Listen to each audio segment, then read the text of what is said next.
I hope you can hear me. Today's topic is a certain concept. Concepts about certain groups of people, how they name themselves, and the various tribes. First of all,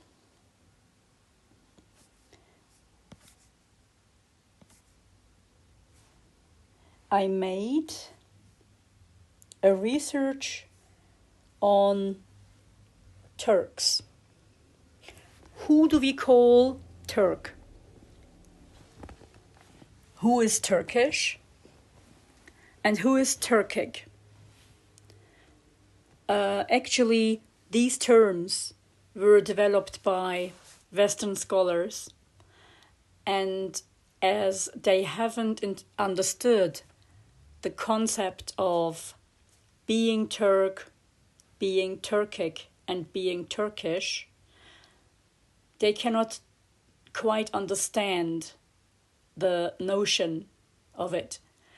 I also want to compare this to American Indians.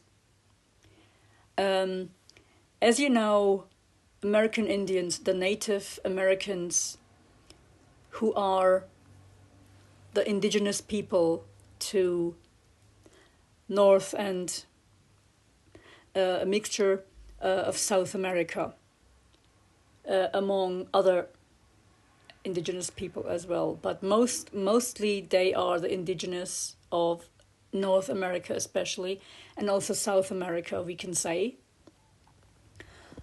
And they have lots of tribes. They have many tribes. They call themselves Comanche, they call themselves Apache, they call themselves Chumash, they call themselves other tribes.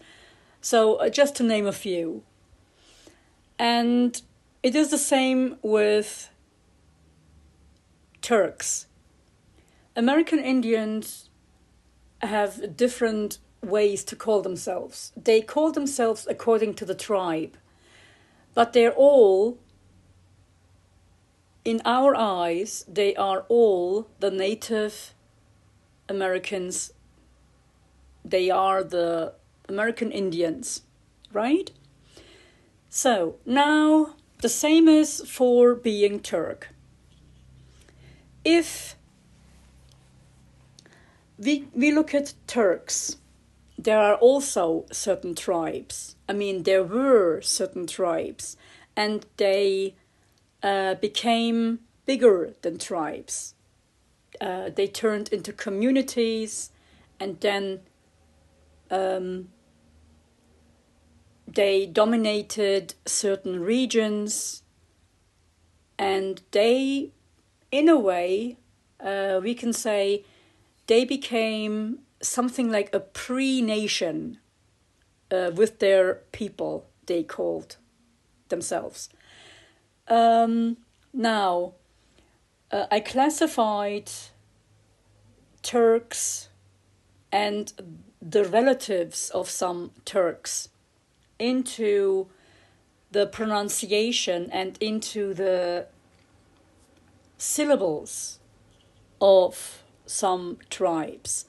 Say, for example, when we look at the U and A in the words, you can see that most Turks or Turk-related ancestry goes back to an U and A in the word.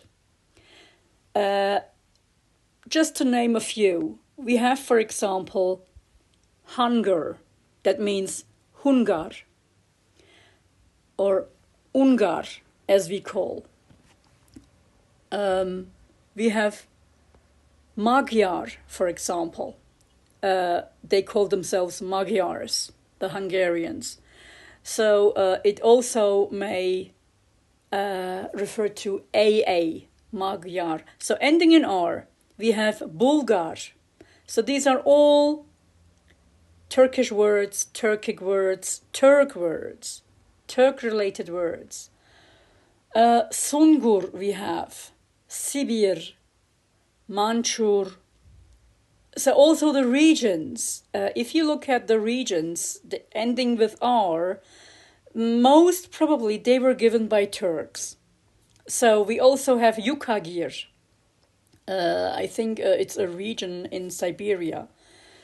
We have Tokar. We have Uyghur. We have Ogur. We have Avar, like in Magyar. We have Kengir. Now it can also also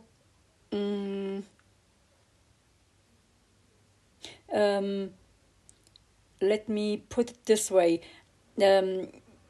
Let's have a look at Yukagir and let's have a look at Kengir.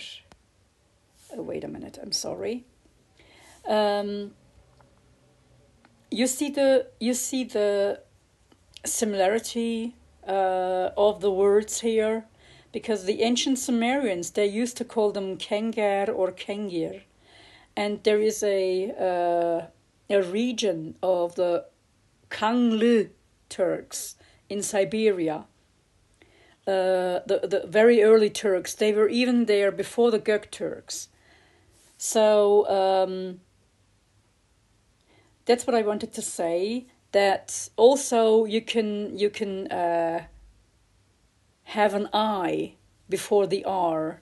So Yukagir, for example, or Kengir, that makes you also Turk, or a Turkish tribe, or a Turkish community. And then we have Tatar, Balkar, Tatar, the biggest Turkic group, which is in the Turk family, or let's say the Turks are in the Tatar family. We also have Balkar, we have Salar, we have Bashkir, for example. Here we also have another I. Bashkir is, or let's say the area of Bash, Kurdistan, that's most probably it comes from Bashkir, right? So Bashkir are Turks. Yugur, Yazir, or Yazir. So these are I think the Kaya tribes or the Oghuz tribes of Turks. Döger, for example, Salur, Shor, Hazar, they're all Turks. On Ogur, Sabir, Kabar, Kutrigur, Utigur. We have Avşar, which is my Turkish tribe. We have Bayındır, we have Eymür. It also can end in Ü, Üregir, Büdür, and also Sumer.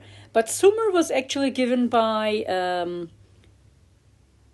an Orientalist. He was studying Orientalist studies, I think. His name was Oppert. And he was studying Orientalism and Oriental studies. He gave that name.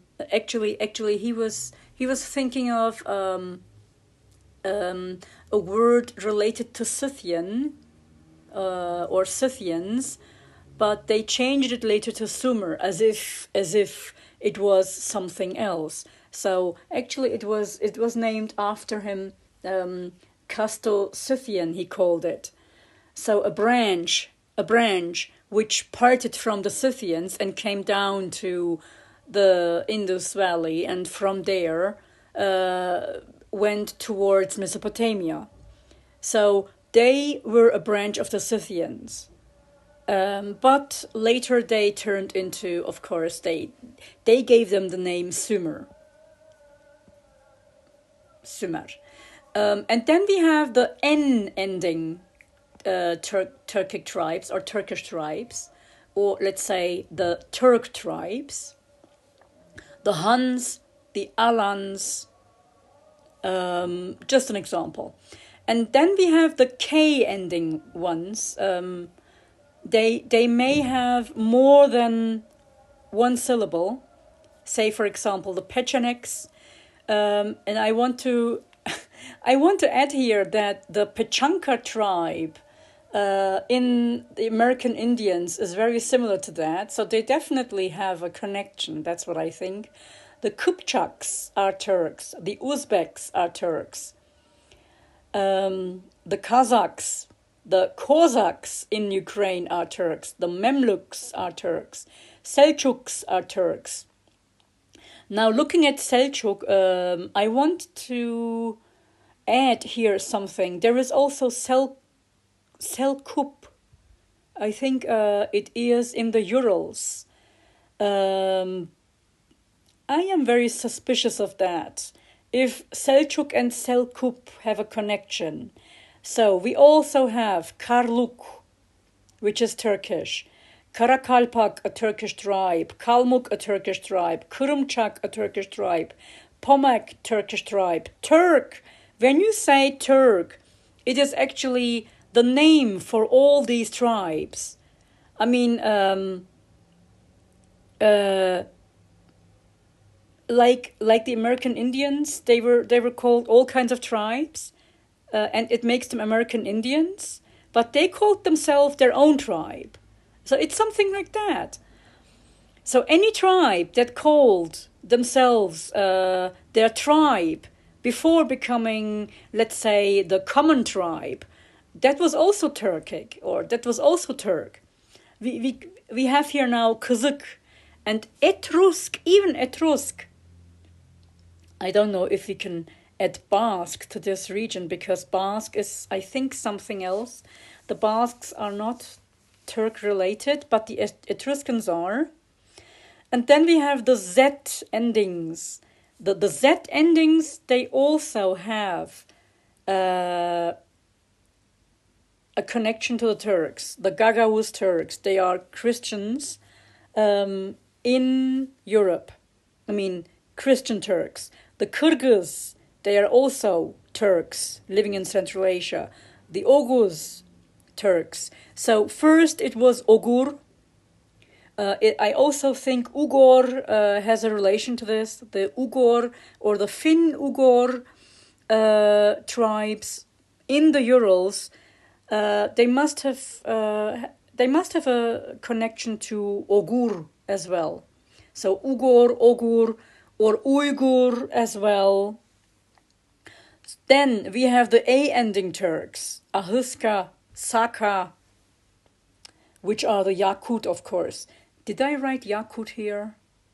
At the T ending? Yakut. Oh, we haven't. Yes, I can edit here. Very important. I mustn't leave that out, because the Yakut Turks are one of the oldest tribes of the Turks, right? So, also, other tribes that we can add to the Turkish family is, the family tree is, the Ahaskas and the Sakas, as we said. And then we have the I ending ones. For example, the Scythians, actually, they were called the Skutai, right? So this is how, wait a minute. This is how the Greeks would call them. And Homer wrote Herodot, not Homer, I'm sorry. Herodot or Herodotus, he wrote about the Scythians, the Skutais, being pronounced like Skutai. So Skutai, Kutai also has something to do with Turks, because it ends in Y. So we have Kashkai, the Turks that live in, I think they live in Iran or Afghanistan somewhere. And then we have Azerbaijan. That's what I wrote down. We have Nogai, the Nogai Turks, and Skutai, of course. And then we have the ones ending with sh and s. But before that, I would like to add that we have also the Turks ending with man or men, like Turkmen, right? Or Turkmen. Turkmen or Turkmen.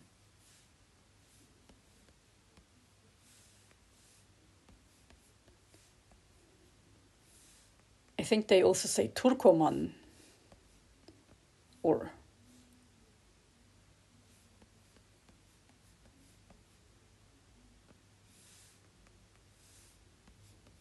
Turkmen, right?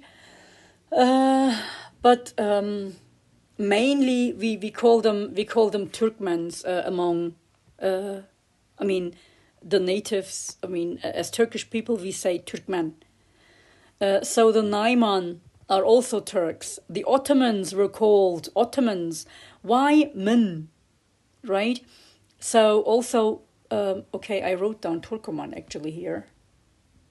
So I have to.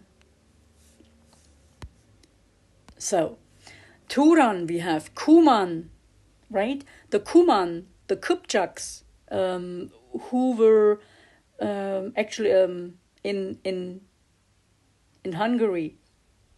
So they still live there.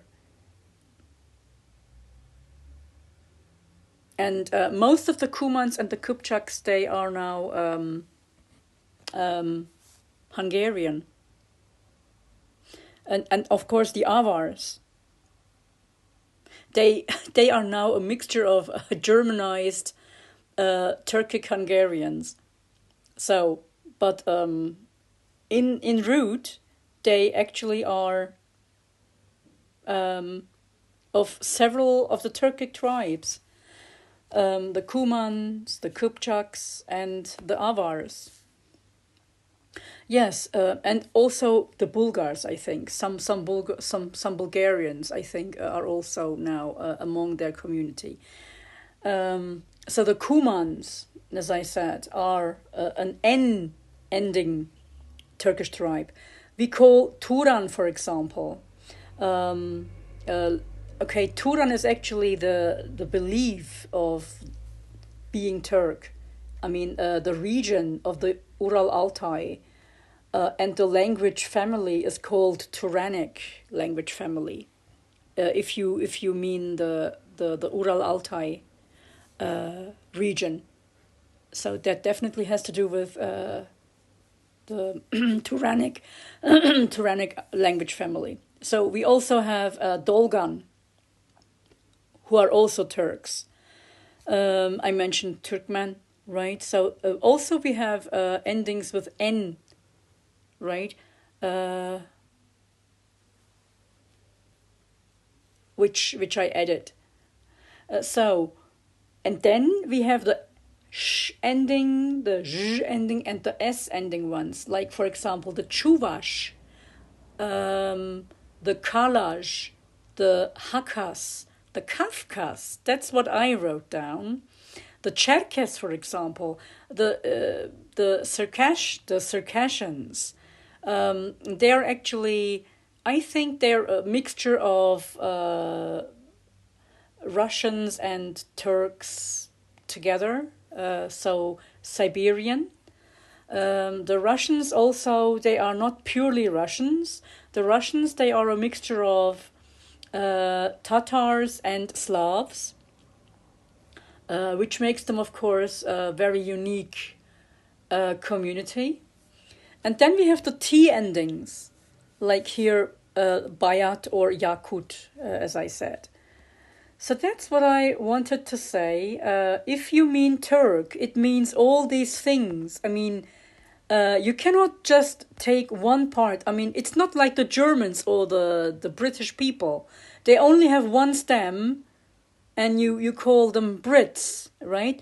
Turks are a wide area. They are a wide range of communal tribes. Not only tribes. They are big communities, huge communities. Even the Mongols, they mixed with the Turks, but they are not purely Turks.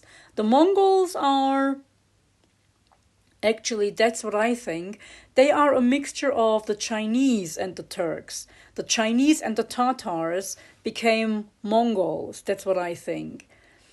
Um, Also, a common ancestor, a very far cousin of us, were the Japanese, and I think the Ainu. Um, but closer to us are the American Indians, because if you have a look at their tribes, you see similarities. When you say, for example, Chumash or Pechanka, right? They they sound like Turkish tribes, and I'm sure there is a connection. There is a root who they also referred to in their tribe. Uh, so they called themselves the Chumash, most probably because of the Chuvash, or it can be also the Kalash, right? The Kalash here, the Kalash people, where are they? Actually, the Kalash, I could also write them down, but I'm not quite sure if they are really Turkish. I mean, they sound, the Kalash tribe actually is in Pakistan, and they celebrate the yogurt festival. So this made me think that they could be a Pakistani related speaking community, but related to the Urals, related to the Western Turks, like the Bulgar, for example. The Bulgars and the Kalash might be uh, of a similar origin, uh, because um, they don't fit into the region. They don't fit into Pakistan, into the Hindu Kush area. They are very light-skinned people, very blonde, and they have very interesting complexions, very interesting phenotypes. So they are more uh, European Turkic. Um, they look more European Turkic tribes. Anyway, that's what I wanted to say. I wish you a nice Sunday.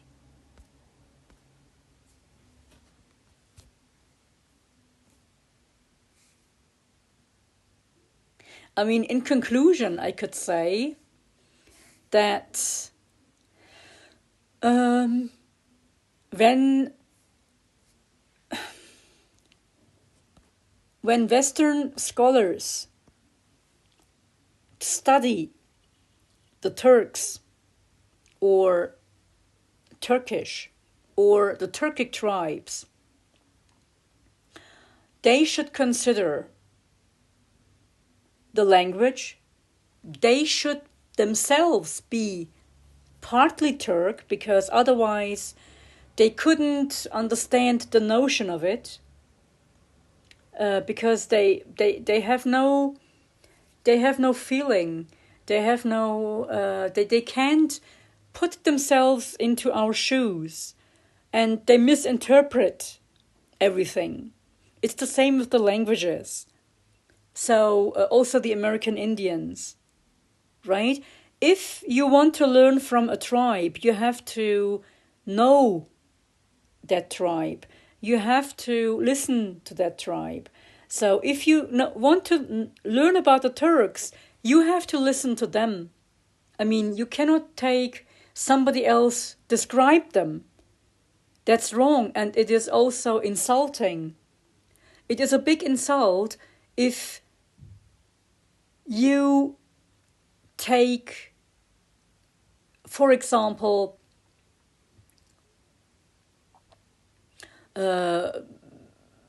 somebody and you claim that he wasn't Turk, or you claim that, let's say, Mongols are Turk, right? Though I think they are partly Turk. I mean, they're not even considered Turk, because Yes, they were affected by our language. They speak an altaic language, that's right. But we are not purely altaic. We are from the Urals as well. So, in conclusion, I would say if you want to study our culture, if you want to be experts in our culture, you have to deep dive into it and learn from us. Learn from the American Indians, learn from the Turks, and how our logic functions and how we perceive things, because the perception is wrong. And that's why Western scholars, they always make mistakes in classifying, in generalizing, and they put us into stereotypes, which is wrong. So please consider a deep research. Please consider a good analysis. Learn from Turks, learn from American Indians before you start your research. Thank you.